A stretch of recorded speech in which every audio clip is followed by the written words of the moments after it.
Right, hello, greetings. Welcome, it's Dr Thomas Daffern here. This is my weekly Sunday philosophy class.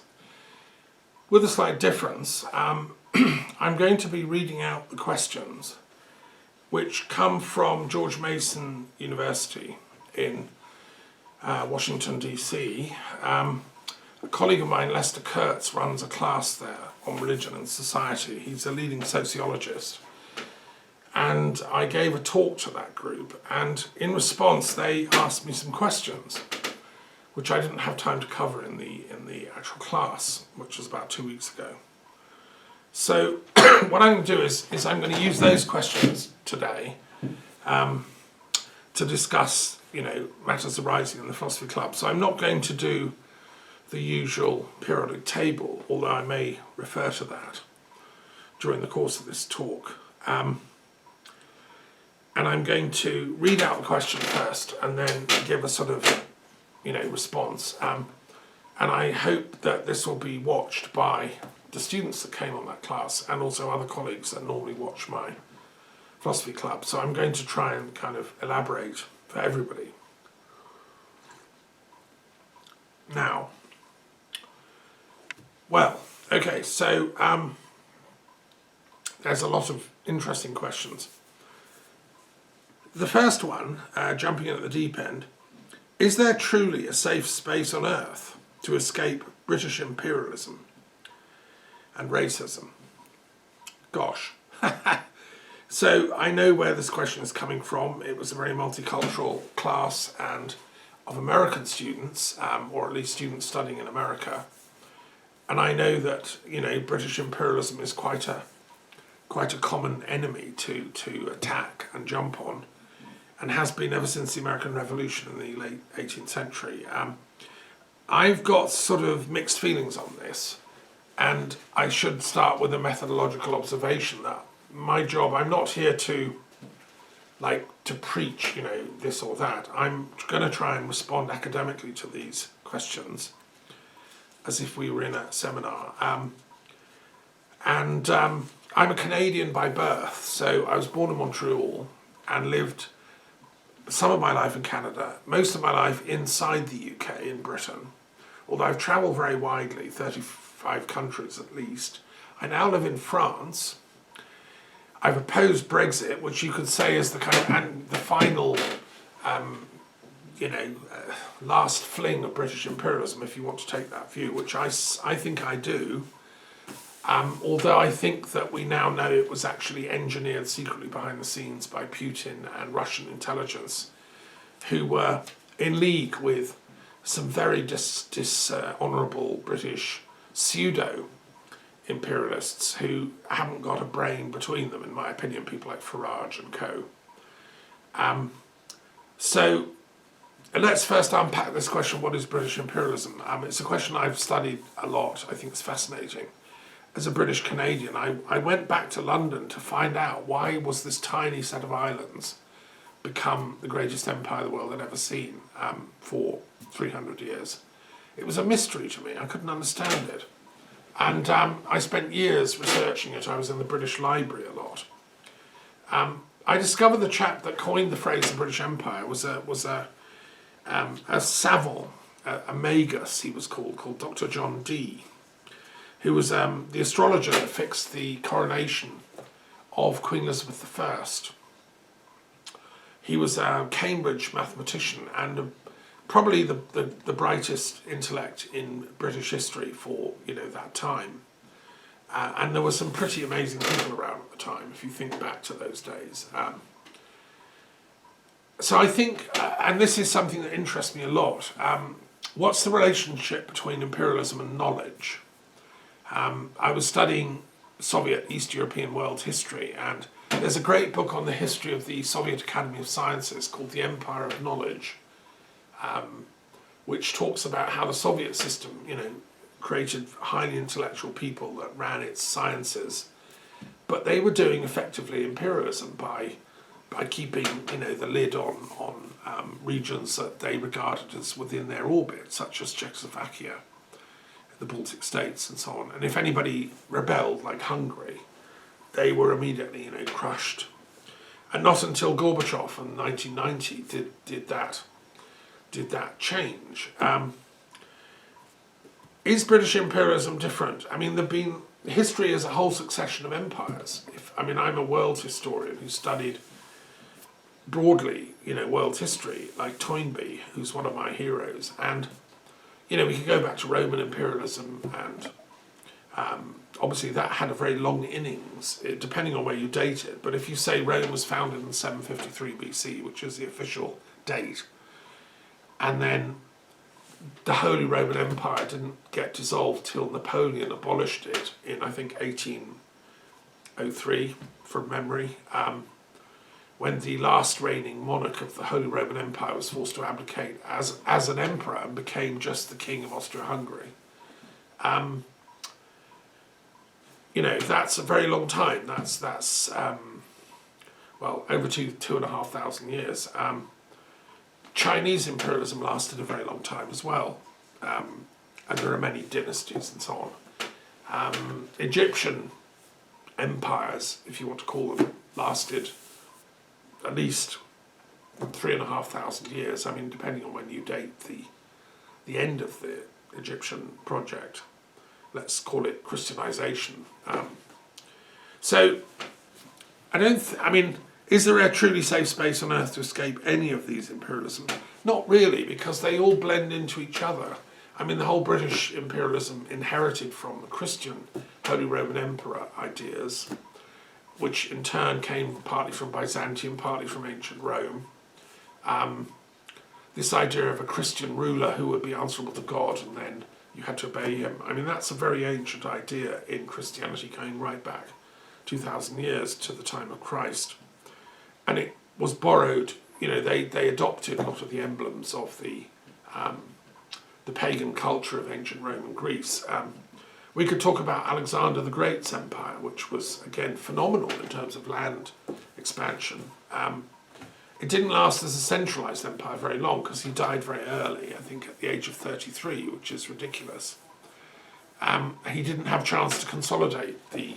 The plan which he had was for a sort of world state living in peace, multicultural state. He wanted every people in his great empire to get on, and he gave a talk at a place called Opis, which is sort of in the middle of Iraq, near Baghdad. Well, Baghdad didn't exist then, but it was near that region. Babylon, saying, dear brethren, Greek and Persian and all the rest, let's all live in peace. And so he had that vision of an empire which would be a moral and a virtuous empire. Islam had its own empires in the Ottoman Empire, which lasted again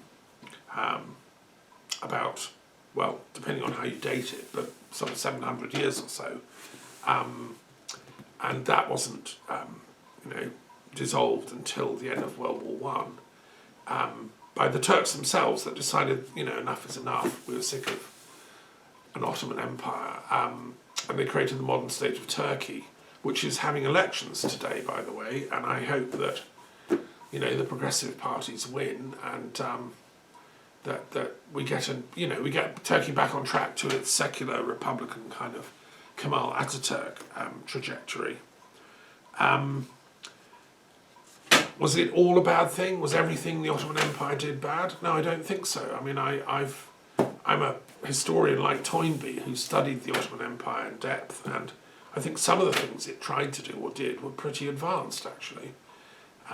It gave a lot of multicultural freedom to its populations.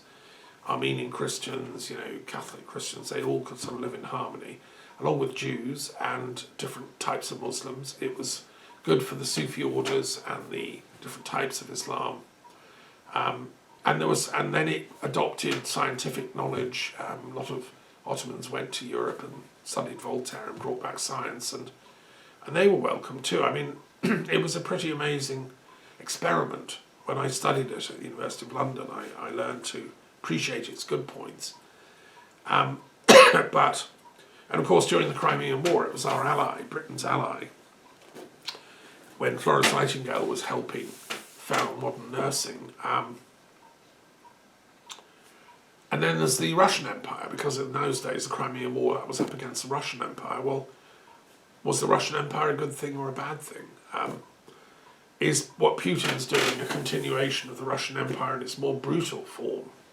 I think there's a lot of evidence that that's the case. He's hijacked his idea of patriotism. He's hitched it to the star of Christian orthodoxy, or neo-orthodoxy, or pseudo-orthodoxy, as I call it. And he's now using that to justify killing Ukrainians and sponsoring brutality in warfare. I mean, he's torn up the rule book, and he's threatening the world with nuclear Armageddon just because he has a very poor education, Putin. Never taught the humanities, never learned philosophy, nothing about ethics, nothing about interfaith spirituality. He would have benefited from coming to my class at George Mason University, to be honest. He wouldn't have done what he's doing. So then one has to choose and say, well, okay, so we're not going to get all imperialisms gone overnight. Maybe we should choose the most liberal. And I have a book by a man called Lionel Curtis called The Commonwealth of God, which was about how the British Empire, transformed into a commonwealth, which is, the British Empire doesn't exist anymore, but the Commonwealth lives on. Is that a bad thing? Should we dissolve it? I don't necessarily think so. I think, as a Canadian, the Commonwealth is quite a good project. 53 nations that share common values. I met the Commonwealth Secretary General, and I set up the Commonwealth Interfaith Network as a Canadian. So I think the project of transforming the empire into a Commonwealth is a good one, and we can take it a bit further. We should have more active discussion. I'm glad to see Imran Khan's out of prison in Pakistan. He should never have been put in. The Commonwealth Interfaith Network should be able to help moderate the tensions of faith disputes in Commonwealth countries, like between India and Pakistan over Kashmir, like Northern Cyprus and Turkey, and like even Israel and Palestine, because Palestine actually wants to join the Commonwealth when it gets independent, which I hope comes soon. Once they sign a non-violence treaty with Israel, I think the basis for an independent Palestine has to be a peace treaty and a commitment to non-violent coexistence with the State of Israel. So I think what we need to do is transform the British Empire into a true Commonwealth in which we all share the benefits it brought, which were considerable actually. Education, legal system that normally operates quite well, a fair kind of economic system which certainly needs constantly revisiting, like what the Tories have done to the British economic system is catastrophic and disgraceful.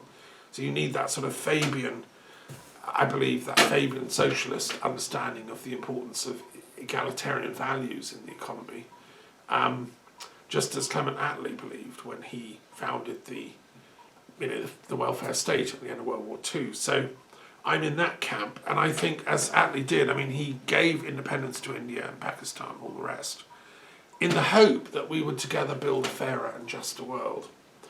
And also a world free from racism. The Tories historically have been the party of racism.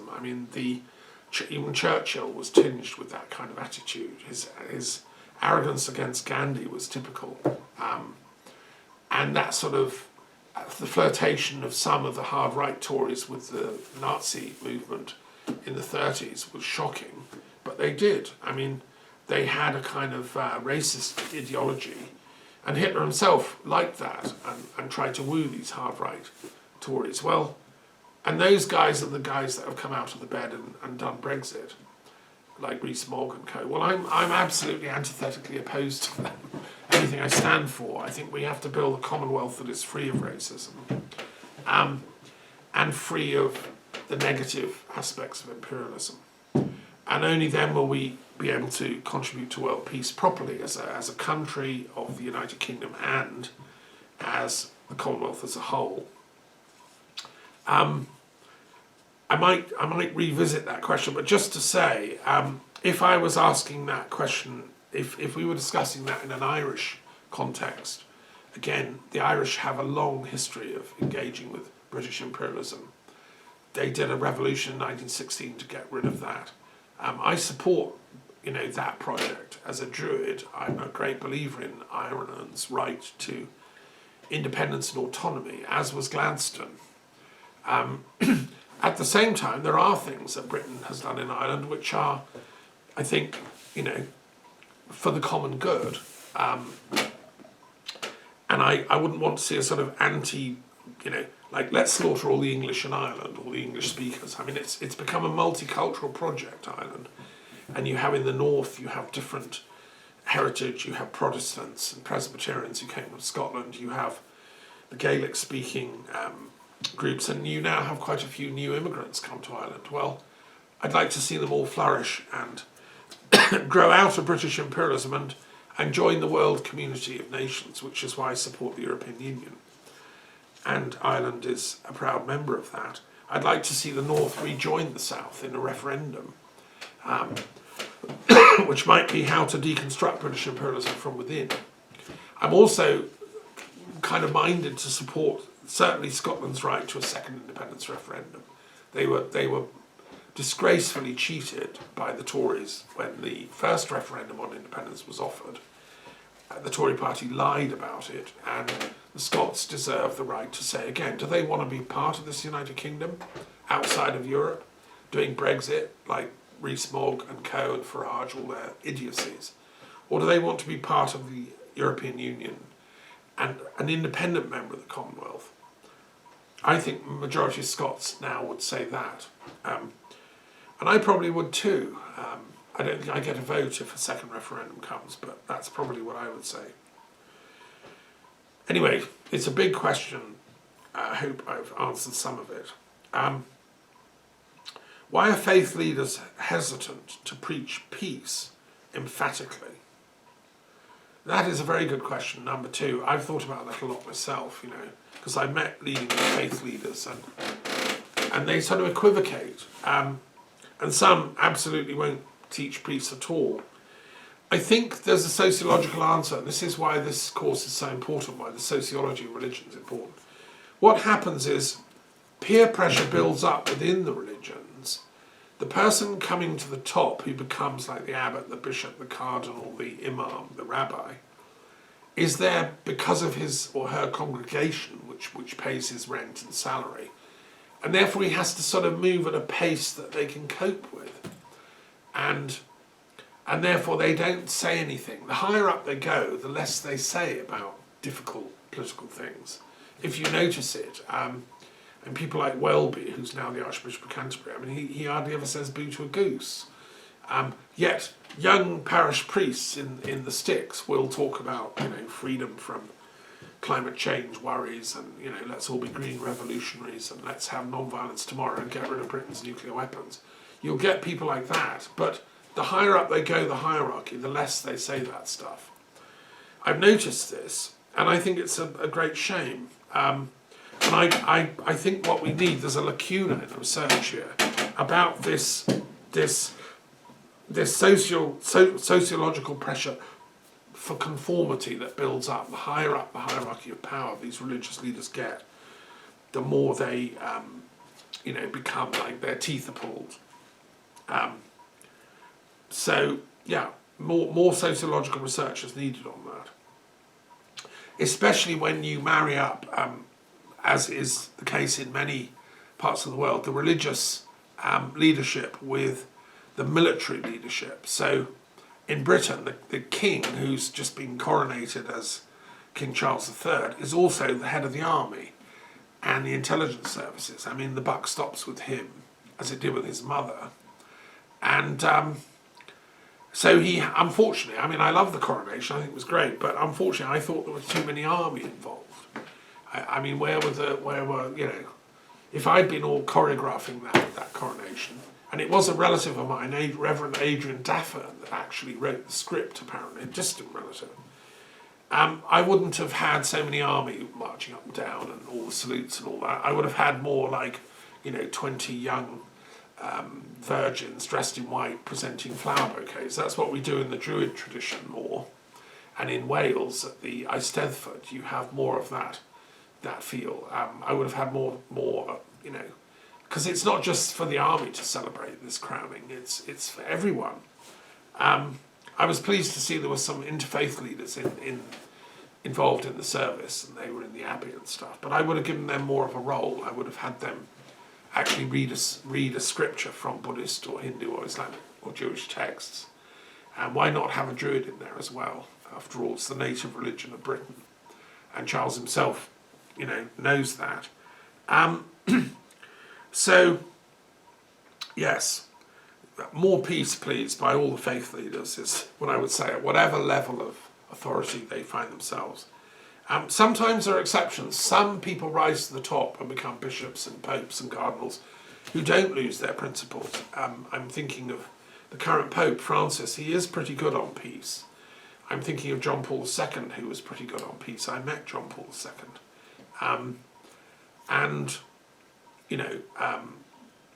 There have been some great exemplars who miraculously get to the top of the tree and keep teaching peace.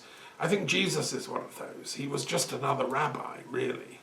But he was a very inspired, probably brilliantly educated, very, focused, and he never lost his integrity. And he kept preaching peace till, the last breath. As did Buddha and Mahavira, and I think Ali in Islam was like that. I think Muhammad had some trouble with the rich aristocratic military faction that developed around him, the Omars and the kind of, let's take the battle to the Byzantines. But that's a whole long conversation that would be lovely to encourage people to do the research on. Okay, next question. What makes someone a bad person, especially if they're religious? Yes, well, I've mused about this ever since I started studying ethics years ago when I studied philosophy at the University of Bristol, and I wrote an essay on what is ethics. to get in, you had to do that to get into the course. It's still an unsolved mystery, isn't it? And another way of putting that, to me, being good should be human nature. It should be natural. Here in the Peace Museum, we celebrated Mencius yesterday, who was the great Chinese ethicist, who believed that human nature is fundamentally good. We're meant to be loving, kind, compassionate, merciful. We have an inner moral sense, as philosophers in the 18th century called it, which knows the difference between right and wrong. I agree with that. I belong to the moral sense school. Well, then the question is, why are some people without that? Why do some people think it's okay to lie, like Donald Trump, just for power, or Boris Johnson and his cronies? Or why did Hitler, think it was okay to do the Holocaust and launch wars on Poland and all that? Or Lenin and Stalin to declare war on their own people, actually, and create the Gulag and the mass assassination squads that made Bolshevism possible. I think one reason is that these sorts of people believe in a cause that justifies what they do. So they take the philosophy, the end justifies the means. If I believe in whatever, communism, Catholicism, Islam, whatever, in a way that is absolute, and then I'm entitled to use any means at my disposal to bring it about. I don't agree with that philosophy, of course, and nor did Gandhi, and nor did, I think, Christ or anyone else that's worth studying, but an awful lot of people do. Why? Well, I think it's bad education, and lack of education at all. Stalin never was properly educated. He dropped out of his seminary. He was very clever, and he lapped up Marx to justify what he was doing, because Marxism, in the way it's presented, lacks ethics. This is the tragedy of Karl Marx, and I have a lot of time and respect for some Marxists who've tried to bring it back in. I've written books about the philosophy of politics and political science, and Marx's Das Kapital. I'm in the middle of doing commentary on the whole thing, and what I've discovered in doing this research is the total lack of understanding of ethics. And why? Because Marx really wasn't trained properly as a philosopher. It went down to his lack of education. He thought he was very clever, and he certainly was clever, But he had an arrogance which masked his lack of knowledge, and he was very dismissive of the higher forms of Hegelian philosophy, which he was determined to change and transform.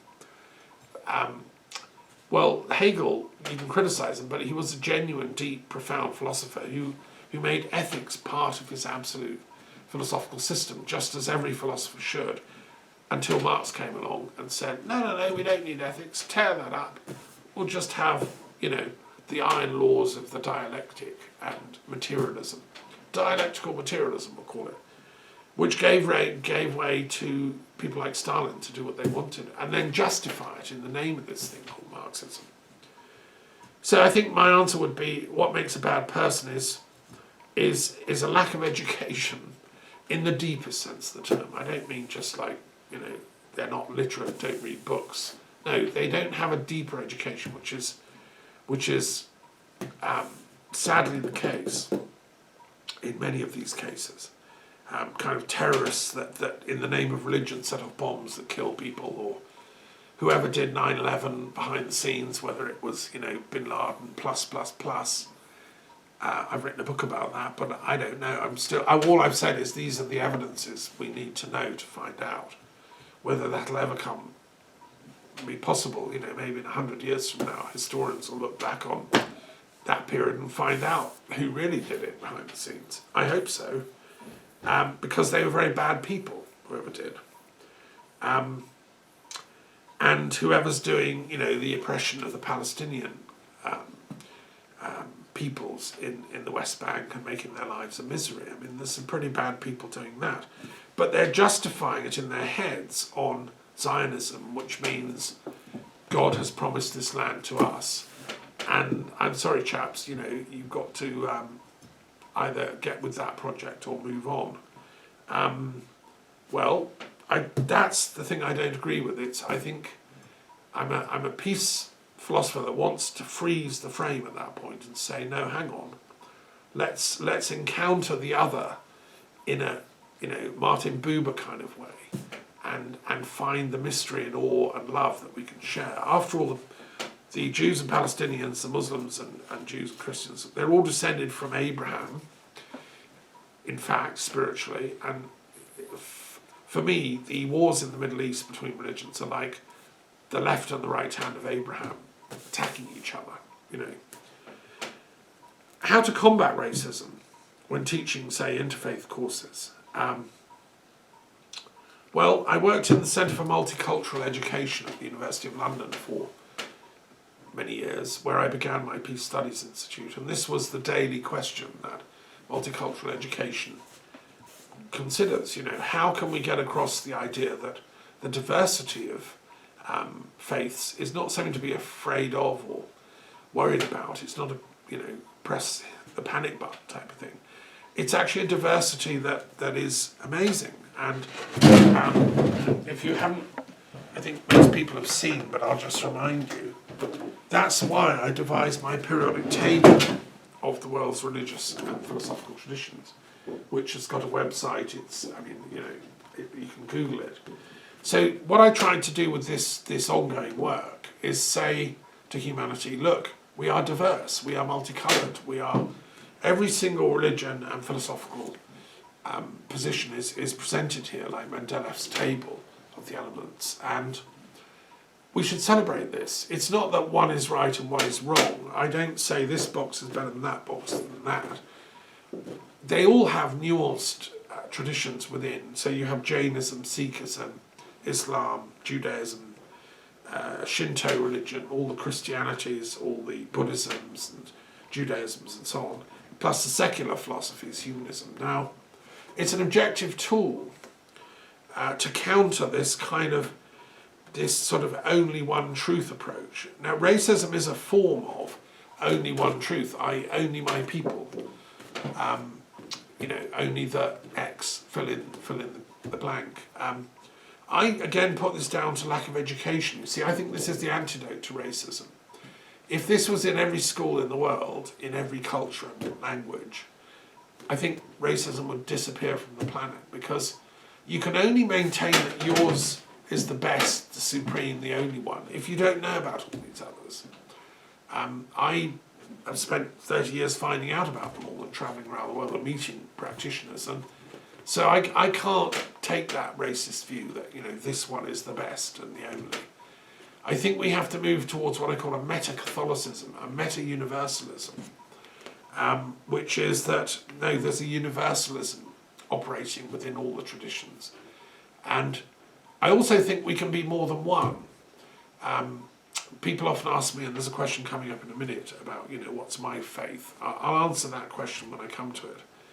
But I always say that actually you can combine wisdom lineages, and that we need to move forward to an era where that's permissible and possible. I don't accept the firm, fast barricade lines between, say, being a Muslim or being a Christian. Just to take an example. I think there's so many permeable boundaries between those two that if we get lost in the wonder of God, the ultimate, these labels don't matter. I mean, if you read the poetry of Rumi, he says on many occasions, you know, what am I? Am I a Christian? Am I a pagan? Am I a Muslim? You know, I'm a pilgrim on the journey to truth. I think we all ought to. That's the antidote to racism, in my opinion.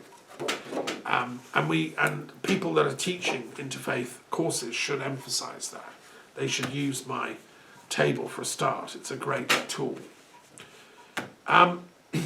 Next question was, how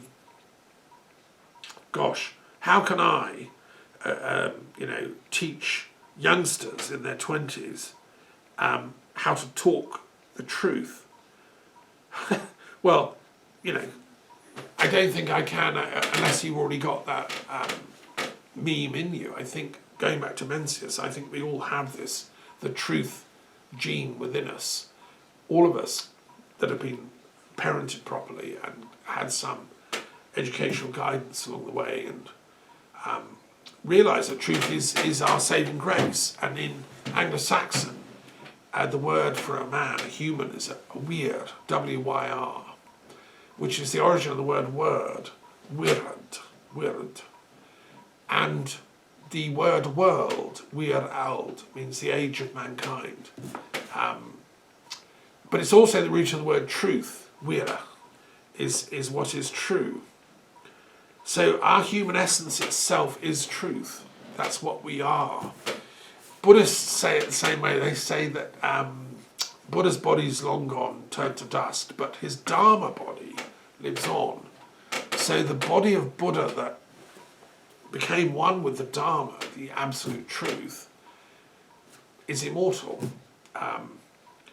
And I would agree with that. The word druid means someone that can see, vid, the Dharma, dur, which in Celtic languages was also the word for the oak tree, because that's the most strong and resilient of all the trees in the forest. It lasts forever, 1,000 years or more.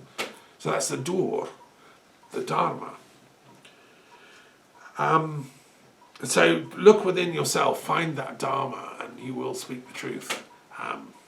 But how do you do it? When? To whom? Well, you need to maybe apply Christ's teachings that you need to be as innocent as doves and as wise as serpents. So you have to know, how much truth to tell whom, because telling too much of the wrong kind of deep, profound truth to, the wrong kind of people is going to get you executed, crucified, or whatever. Why? Because there's such a thing as Sophiaphobia, which is the fear of too much wisdom and the fear of truth. Some people are, imbibed with Sophiaphobia, which is my term to describe that medical condition. I might come back to that in a minute.